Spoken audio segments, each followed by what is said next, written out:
네, 안녕하십니까. 햇살이 좀 많이 좀 따가운 이제 가을입니다. 우리가 그 봄바람은 자기의 여식, 자기 딸에게 나들이를 시키고 미운 며느리는 가을녘에 가을 햇살에 내보낸다고 합니다. 요즘 진짜 너무 세상이 살기에는 좋은 시기인데 우리들의 마음이 좀 많이 무거운 시기인 것 같습니다. 국내의 어떤 정치 상황과 세계 경제의 흐름, 이 부분들이 여러분의 마음을 좀 많이 움츠리게 하고 있습니다. 이런 때는요, 이렇게 우리나라 참 자연이 굉장히 아름답습니다. 한번 따가운 가을 햇살 한번 맞으면서 나들이도 다녀오는 그러한 여유가 있었으면 좋겠습니다. 자, 오늘 또 여러분의 부동산 고민 열심히 상담 들어갑니다. 전화 주시기 바랍니다. 열심히 상담해 드리도록 하겠습니다. 네, 요즘 정말 연이은 날씨가 좋다 보니까 나들이 생각이 절로 나는 계절입니다. 이럴 때일수록 마음에 어떤 풀리지 않는 고민이 있다면 나들이 가는 마음도 무거울 텐데요. 그 고민 저희 방송과 함께 해결해 보시기 바라고요. 언제나 부동산과 관련된 고민이 있으시면 서울지역번호 02-2638-3970번 그리고 유료 100원의 상담 문자 샵 3989번 통해 문의 주세요. 친절하게 대표님의 도움 드릴 거고요. 자, 오늘 이 시간 여러분의 고민 만나보기에 앞서서 또 부동산 시장의 꼭꼭 박사 만나보는 시간 준비되어 있습니다. 오늘의 꼭꼭 박사 명강의는 어떤 내용으로 준비해 주셨나요, 대표님? 네, 부동산이 좀 어려워지거나 또 부동산 규제, 세계 경기가 좀 침체되기도 한다면 꼭 어김없이 나타나는 폭락론자들 많지요. 부동산 폭락론자들은 한번 기조를 선택하면 골수 폭락론자가 돼가지고 기조를 바꾸지 않습니다. 그래서 5년, 10년, 20년 계속 폭락론자 하다가 본인 인생이 폭삭 망하는 경우가 있습니다.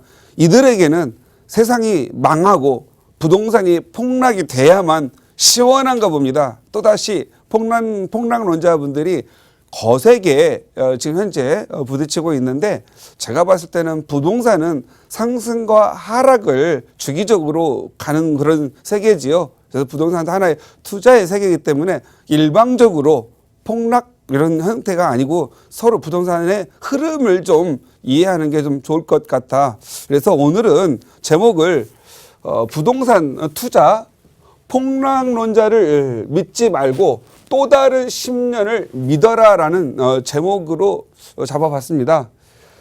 아주 쉽게 여러분이 서울의 아파트 시세 전국까지 하려면 그래프가 좀 복잡하니까 한번 잡아봤습니다. 1980년대에서 90년, 2000년 그리고 현재 앞으로의 10년을 좀 생각해 보면 어떤 그래프가 나올 것인가 예측해 볼 수 있을 것 같습니다. 과거 서울의 아파트들 3천만 원, 4천만 원 했었죠. 그리고 불과 1990년에서 2000년 전까지만 해도 강북, 강남 그리고 뭐 경기도 이런 거 관련 없이 새 아파트이면 크게 차이가 나지 않고 가격이 이렇게 점진적 상승했었던 그런 시기가 있었습니다. 그러다가 급진적으로 가격이 성장하면서 서로 어떤 지역의 양극화가 일어나고 또 양극화가 이루어지다가 또 지역의 가치의 상승으로 인해서 어떤 지역들은 다시 또 평준화가 일어나는 현상들을 많이 보았을 겁니다. 그런데 여러분은 모르고 내 자신은 모르는 경우가 있습니다. 그것은 부동산 세계에 대한 무관심이 그렇습니다. 그래서 특히 부동산 투자에 대해서 초보 그리고 무관심 이런 분들은 무관심자죠. 이런 분들은 어느 날 갑자기 눈을 떴을 때 고통스럽습니다. 특히 부동산 우리 뭐 외국 어설프게 갔다 오고 부동산 공부 어설프게 하신 분들 그리고 능력이 많아서 열심히 돈 벌고 연봉 높으신 분들 야 우리 부동산 우리나라 아파트값 너무 많이 공급되고 인구 많이 없으니까 떨어져.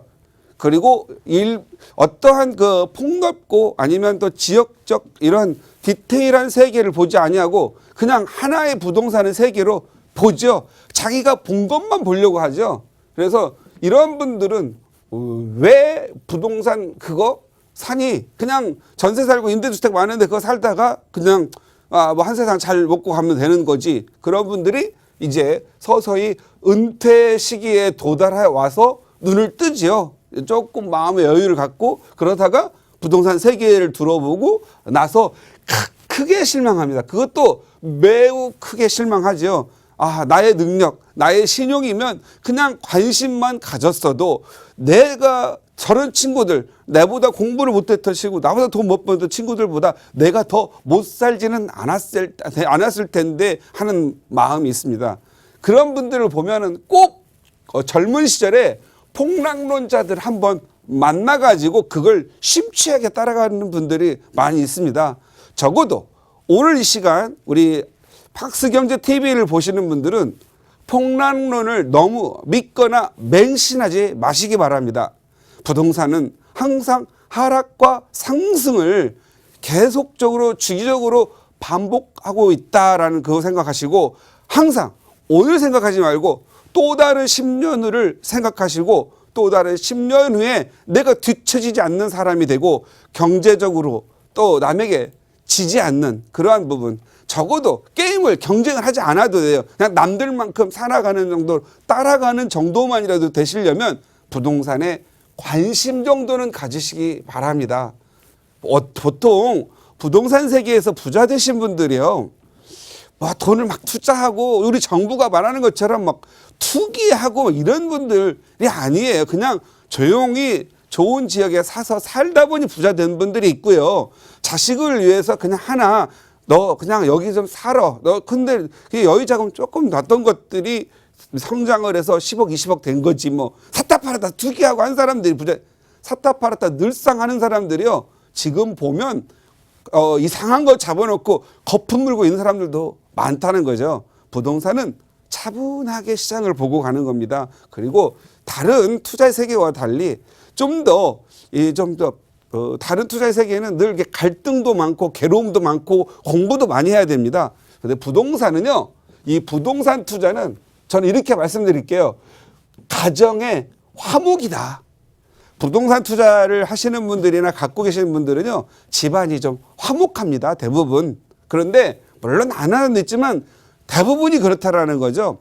그런데 그냥 일반적인 투자 하시는 분들 있죠. 뭐 여기저기 넣다 뺐다 하는 분들은요, 화목하지가 않고 늘 마음이 급하고 무언가 사회적으로 불만이 많은 세력들이 많습니다. 그렇지만 부동산 갖고 계시고 나이 드시고 이제 돌아가실 때 보십시오. 자식들이 잘하고 자식들도 잘 사고 다 모두가 평온하게 살아갑니다. 그래서 부동산 투자는 화목이고 안온한 삶을 유지시켜주는 거라 이렇게 보시고 부동산 투자 막 이런 거보다도 용기 내요. 과감하게 폭락론자 얘기를 무시하시고 계속 부동산 세계를 관심을 가지시면서 여러분 개인에게 필요한 시기에 부동산 내 집 마련 하시기 바랍니다. 요 그래프 보면 간단하지요. 가격이 오르다가 떨어지기도 합니다. 오르다가 떨어지고 오르다가 떨어져 왔죠. 그렇지만 과거에 비해서 보면 1억짜리가 15억 안 된 게 없습니다. 과거에 5천만 원짜리가 5억 안 된 게 없고요. 10배, 20배 오르는 거라고 보시고, 뭐 과거에 보면은, 뭐 5억짜리가 10억 되면 10억이 끝이다. 이게 20억 갈 리 없다. 그만둬야 된다 했는데 20억이 됐어요. 그리고 20억짜리가 무슨 40억이 돼. 다 팔고 가야지. 팔고 간 사람만 힘들고요. 20억짜리가 30억이 진짜 됐습니다. 그 이상도 됐고요. 그래서 왜 그러는지 이해를 하시고 무조건 폭락론자들 따라다니다가 인생을 폭락시키지 말으시기 바랍니다. 그래서 이제 2019년 또 수많은 폭락론자들 말 굉장히 많죠. 이 사람들이 요구하는 게 뭘까요? 이 사람들이 자꾸 폭락하는 이유가 지가 폭락되면 집 살라고 그럴까요? 아니에요. 그거 갖고 인기 얻어가지고 뭔가 한번 얹혀서 뭐 강급이라도 좀 받으려고 하는 거겠죠. 이렇게 세게 말하는 사람들은 보면 뭔가 약간 이상해요. 그리고 이 투자도 안 해본 사람들이 폭락하는데 지가 20, 30년 지나면 폭락론자들 대부분이요. 폭락하는 사람들 대부분이 안 사겠죠. 나중에 쉽게 거지됩니다. 이 폭락론자들. 그래서 여러분 따라다니는 것보다 주관을 가지고 부동산을 좀 봤으면 좋겠다라는 거죠. 그래서 또 다른 10년을 봤을 때 객관적인 거 한번 봅시다. 부동산 투자를 할 때 이런 폭락론자들의 말을 나올 때는 원칙적인 사고가 좀 필요해요. 우리가 살아가는 데서 원칙적 사고는 별거 아닌데 이걸 잃어버리는 경우가 있습니다. 저는 항상 기본적이고 원칙적인 것들을 잘 생각하고 그걸 보고 응용하고 조화롭게 운영하는 사람들은 잘 못된 사람이 없습니다. 원칙적으로 생각해 보겠습니다. 수요와 공급을 항상 생각하세요. 예를 들어서 또 다른 10년 생각하라고 했더니 수요로 아예 없는 공급만 있는 데 가가지고 또 다른 10년 생각하고 있죠. 10년 되면 거지됩니다. 항상 수요를 기반으로 하고 수요가 얼마나 늘어나는지 사람들의 선호도가 어떤지 가격이 올라가도 살 건지 수요를 기반으로 하는 원칙적 사고를 하고 공급이 많아지고 희소성을 떨어뜨리면 가격이 덜 오르고 하락하고 수요가 아예 없는 가운데 공급만 있으면 폭락이 있을 수 있다. 그래서 항상 하락과 상승은 동시에 지는데 지역적으로 다르고 위치적으로 다르고 선호도에 따르고 다 다르다라는 걸 이해하시고 아주 원칙적인 수요와 공급을 생각하십니다. 수요와 공급 아주 간단하죠. 작게 그렸습니다. 이거 다 아니까 수요, 공급, 수요가 늘어나면 가격 상승하고 공급이 늘어나면 하락합니다. 이게 약간 현상적으로 왜곡될 수는 있습니다. 제도적으로 왜곡되고 광고에 의해서 왜곡될 수 있습니다. 그러나 왜곡되지 마시고 수요와 공급을 원칙적으로 생각하셔서 이러한 부동산 투자에 대해서 실패하지 않는 그런 사고가 필요합니다. 두 번째 원칙적인 거 하나 있죠. 인건비가 상승합니다. 우리 80년대 초반 월급 대졸사원 월급이 뭐 20만 원, 18만 원 했죠. 지금은 200만 원, 300만 원, 500만 원 합니다. 월급이 올랐다는 거죠. 월급이 오르면 뭐죠?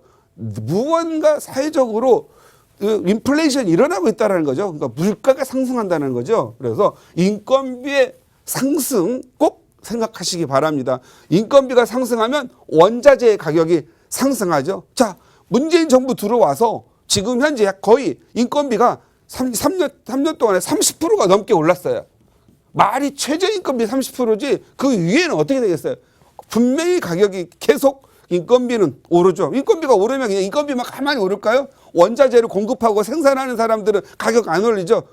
지금 안 올리고 못 올리는 데 망하고 있죠. 망하다 보면 다시 또 누군가가 공급자가 줄어들으니까 무슨 재화든 올라가겠죠. 그래서 지금 인건비 이렇게 과감하게 올리는 전략은요. 누군가를 망하게 하는 전략이기도 합니다. 망하고 나면 또 어떻게 되죠? 물량 공급이 줄어들고 수요는 그대로 있을 때 가격이 오르겠죠. 반드시 우리나라는 원자재 가격의 급상승이 따라오고 있고요. 지금 현재 소비자, 지금 현재 막 돈 없고 막 그러지만 다 망하고 나면 이제 어떤가 남아있는 누군가가 버티고 남아있는 데는 가격이 올라갈 수밖에 없을 걸로 보입니다. 그래서 인건비와 원자재의 상승 반드시 잇따라 수반된다라는 거. 이 두 가지가 오르면 뭐죠? 아파트 뭐 부동산이니까 건축비의 상승이 올라가겠죠. 땅값의 상승 이런 다 당연히 수반되겠죠. 그러면 가격 오릅니다. 오르면 뭐예요?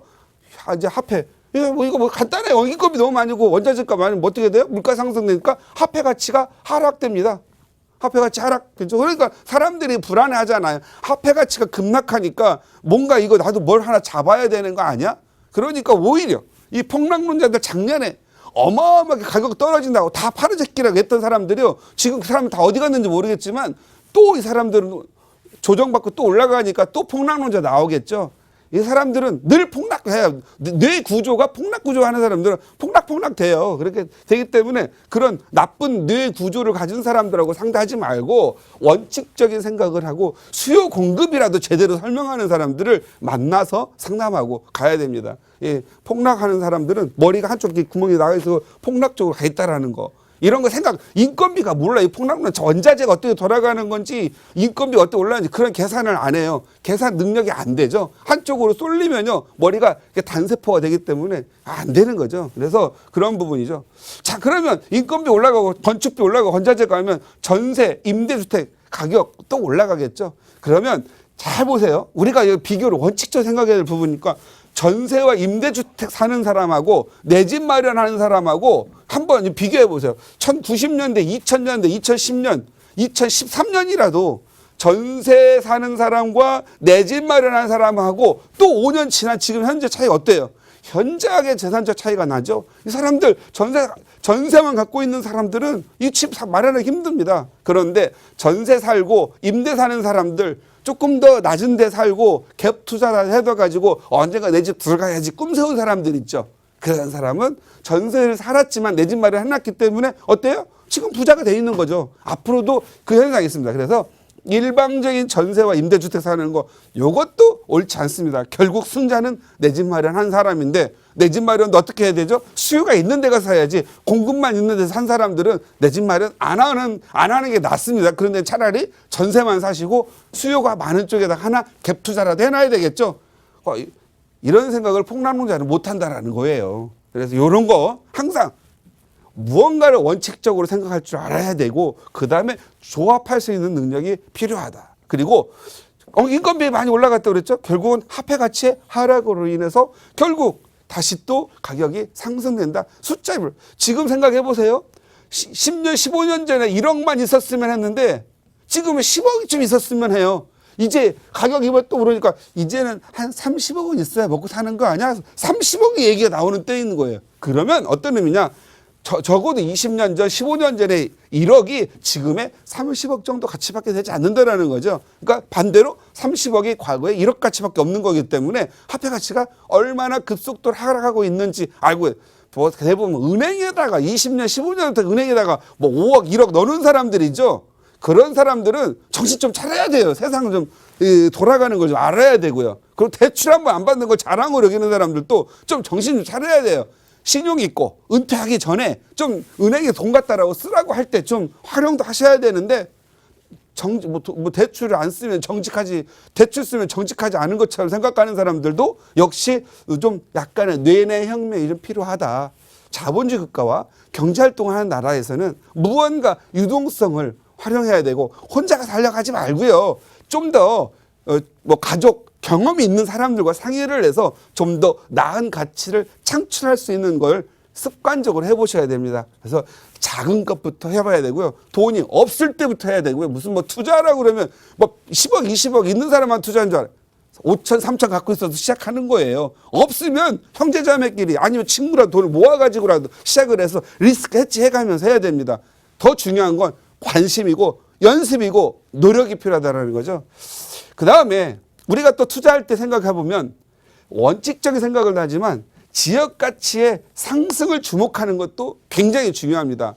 항상 사람들은 새 아파트만 비싸게 오른다고 생각하죠. 물론 새 아파트가 오면 지역 가치가 상승합니다. 그러나 새 아파트가 있으면 지역적으로 다 지역적 가치가 다 개발이 완성됐으면 새 아파트의 가격 상승만 노리는데 새 아파트가 들어서면서 지역 전체가 바뀌고 지역적 가치의 상승을 해서 2차 상승하는 것도 있다라는 거죠. 그런 것들이 바로 강남 외 지역을 보시면 금호, 옥수, 성수동, 또 공덕 이런 데 보시면 그 쌌던 지역 달동네가 새 아파트를 바꿔가는 과정의 초기 단계에서는 그냥 새 아파트의 가격 상승을 인해서 얼마 안 오르다가 결국은 전체적 개발을 통해서 누구든 안심하고 살 수 있고 안심하고 내 자녀를 보낼 수 있기 때문에 지역적 가치 상승으로 2차적 상승으로 인해서 많이 올랐죠. 그래서 이런 것들도 좀 공부를 할 줄 아는 그런 정도가 됐으면 좋겠습니다. 우리 박스경제TV에 보시는 우리 시청자님들 폭락론자 믿지 마시고 또 다른 10년을 믿고 준비하시기 바랍니다.